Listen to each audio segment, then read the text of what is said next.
నమస్కారం. ఘంటారావానికి స్వాగతం. ముందుగా ప్రధాన అంశాలు. ధాన్యం కొనుగోలుపై రైతులు ఆందోళన చెందవద్దన్న డిఎస్ చౌహాన్. పంటకు కనీస మద్దతు ధరలు చెల్లిస్తున్నామని స్పష్టీకరణ. తక్కువ ధరకే ధాన్యం కొనుగోలు జరుగుతున్నాయన్న హరీష్. పంటకు 500 బోనస్ సహా మద్దతు ధర ఇవ్వాలని డిమాండ్. నిజామాబాద్ జిల్లాలో అకాల వర్షాలకు తడిసి ముద్దైన ధాన్యం. చేతికందిన పంట నీలపాలైందంటూ రైతన్నల ఆవేదన.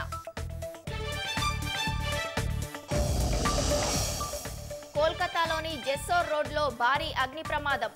పెద్ద ఎత్తున వ్యాపించిన మంటలు, ఇల్లు దగ్ధం.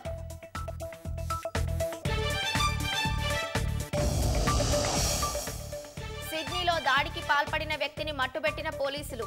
చిన్నారి సహా 5గురిని పొడిచి హత్య చేసిన దుండగుడు.